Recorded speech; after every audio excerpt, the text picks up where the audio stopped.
This is Hannibal here from the Hannibal TV on YouTube with another clip of Lou Elizondo's interview provided to me by James from the Engaging the Phenomenon podcast, who I'll be doing an interview with January the 9th right here on the Hannibal TV. So please subscribe so you don't miss that. This section of the interview is Lou talking about our UAPs a threat to humanity. James has an interesting point. They haven't done anything yet up to this point. Lou has a bit of another point. He actually seems quite agitated at various parts of this interview for whatever reason. This is one of the parts where he seems a little on edge. Maybe those balls that he said are flying around his house here and there. We're back at work again before he did this interview. Who knows? Could be possible. One thing I will say about whether it's a threat or not, there is a lot of cases of abductions, which you could call kidnapping. But then again, it's no different than us tagging animals in some ways or doing experiments on animals. And as Lou has said in more recent interviews, would we care about gorillas if they suddenly started to have guns or weapons that could actually harm us rather than just using stuff from the forest or their own physical body parts?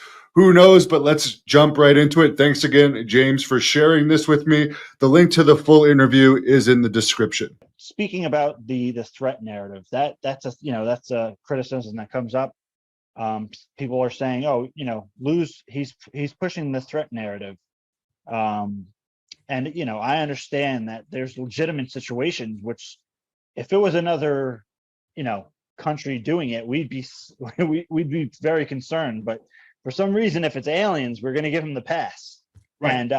And I get it. If you've had a positive experience, it leaves an impression on you. So I get that, and I get the ideology behind, if they're so advanced, they know better, they're not going to be harmful. But again, that is an ideology. So let me just get your thoughts on that. Well, first of all, there's a difference between a threat and hostile intent. Okay. Every time I go outside without sunscreen, there's a threat for me getting skin cancer.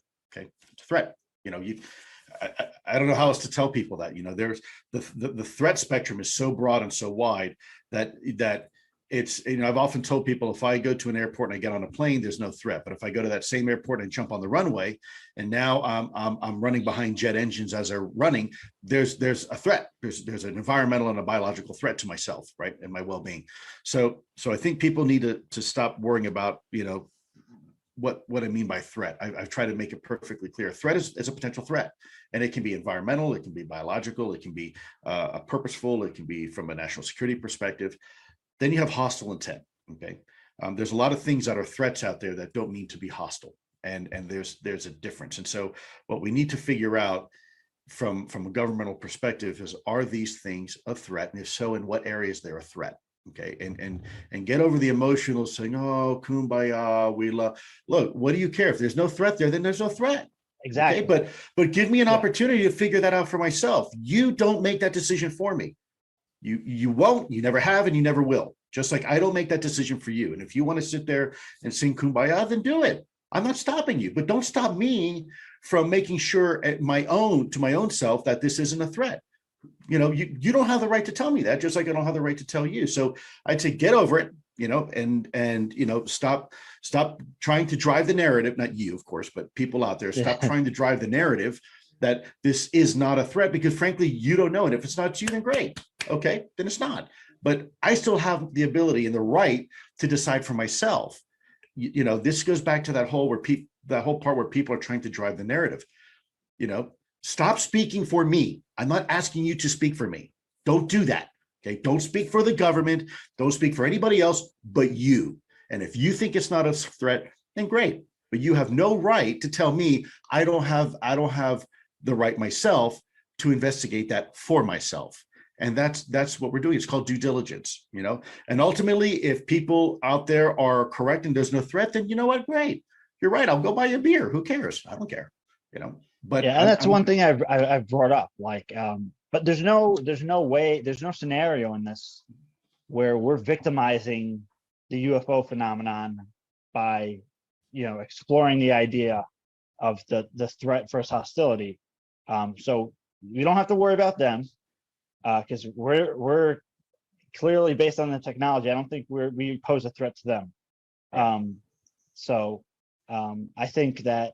But I will tell you, I do, think we have to be cautious superimposing anthropomorphic ideals onto something we have no idea about. It's like swimming in the ocean and swimming in a pool of great white sharks and thinking they're not going to bite you because they're not hungry, right? We have to be careful ascribing human motivations and emotions to something that may, at the end of the day, may not even be human at all. We don't know. And so, this could be something like artificial intelligence, which is, binary. Do we get mad when the computer spits out a certain search result on Google? No, because that's AI for you, right? It doesn't have the emotional motivations that we have as a human species. And so I think when it comes to assuming or presuming something is or is not, we have to be very careful because we have no basis to make that judgment other than our own. We are looking at everything through the lens of a human being. Perfect example, I've said this before, flying in a helicopter over the Serengeti plain, you want to go ahead and look at the health of a particular herd of water buffalo. You fly over the herd, you scare the hell out of them, they all start scampering, you shoot one with a dart, next thing it knows, it falls to the ground, it's asleep. We start tagging and tracking and putting little markers on it, all sorts of stuff. We take off in the helicopter and fly away, and all of a sudden that water buffalo or that wildebeest wakes up and goes, what the hell was that? That was a UFO. Oh my God. Yeah. Let alone what the intentions of the occupants inside the helicopter were, right? Because we don't explain ourselves to the water buffalo and say, hey, do you mind if you just kind of stop running for a second? We're going to land this helicopter. We're going to go ahead and dart you, and we're going to go ahead and put all sorts of stuff in your body so we can test, the health of the herd and the migratory patterns and the diets and the reproductive cycles and blah, blah, blah, blah, blah. No, we just do it, right? So are we meaning to be, is our intent to be hurtful or a threat to the wildebeest? No, but I bet if you were to ask the wildebeest, if they had a choice, they'd probably say, you know what, I'd like to pass on that experiment. Why don't you go to Joe, who's standing over there? Yeah. And like you said before, I think at the end of the day that the truth of this is gonna reveal itself in time.